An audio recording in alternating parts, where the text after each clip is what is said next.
Hello बच्चों, देखिए यहाँ पे क्वेश्चन दिया गया है। क्वेश्चन बोल रहा है 20 gram particle is subjected to two simple harmonic motion. 20 gram particle है जो कि टू सिंपल हार्मोनिक मोशन के साथ सब्जेक्टेड है। पहले वाले का इक्वेशन दिया गया है x1 equal to 2 sine 10t, x2 equal to 4 sine 10t plus π/3, where x1 and x2 are in metre and t is in second. अब देखिए जरा, जब मैं इस क्वेश्चन के लिए बात करता हूं तो सबसे पहले बात कर रहा हूं कहां पे, एट t इक्वल टू 0 पर।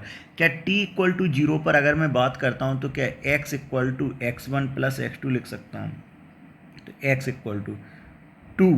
अब देखो यहाँ पे t इक्वल टू 0 पर तो पहला वाला टर्म कितना हो गया, साइन 0 का वैल्यू 0। दूसरे की बात करें तो यहाँ पे 0 रखा तो कितना हो गया, 4 इंटू साइन π/3। अब देखो x इक्वल टू 4 साइन π/3 मतलब साइन 60। साइन 60 का वैल्यू कितना, √3/2।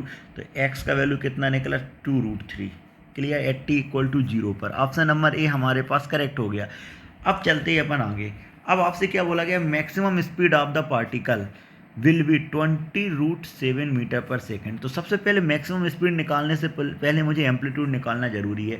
अब यहाँ पर दो पार्टिकल का सुपर इम्पोजिशन हो रहा है तो x1 प्लस x2 में लिख सकता हूँ। और हम जानते हैं कि इस केस में जो एम्पलीट्यूड निकालते हैं तो डायरेक्ट वेक्टर एडिशन करके हम निकाल सकते हैं। तो पहले वाले का स्क्वायर, पहले वाले के एम्पलीट्यूड का स्क्वायर, दूसरे वाले के एम्पलीट्यूड का square plus 2 times of a1 a2 into cos π/3। Clear है। तो अब देखो जरा, अगर एम्पलीट्यूड की बात करें तो a1 का स्क्वायर, 2 का स्क्वायर कितना 4, 4 का स्क्वायर कितना 16 प्लस 2 इंटू 2 इंटू 4। अब देखो cos π/3 cos 60, cos 60 का वैल्यू कितना हो गया, आधा। तो जैसे ही मैं इसको सॉल्व किया तो मेरे पास जो एम्पलीट्यूड का वैल्यू आ गया 2√7 मीटर। अगर मैं बात करता हूँ भी मैक्सिमम क्या होता है, ए इंटू ओमेगा। तो पहले मुझे क्या निकालना पड़ेगा, omega. Omega equal to direct दिख रहा है 10 है। तो भी मैक्सिमम का जो वैल्यू है वो मेरे पास आ गया। ए का वैल्यू कितना था, 2√7। ओमेगा का वैल्यू कितना, 10। तो मेरे पास भी मैक्सिमम का वैल्यू आ गया 20√7 मीटर पर सेकेंड।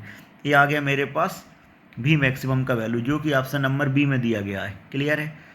अब अगला ऑप्शन आपसे बोला गया है कि पार्टिकल का एनर्जी निकालना है और एक्सीलेशन निकालना है। तो अगर मैं बात करता हूँ पार्टिकल की एनर्जी, तो जो टोटल एनर्जी होती है तो मैं लिख सकता हूँ energy equal to half m omega square into A square. अब देखिए m का वैल्यू हमें दिया गया है 20 ग्राम।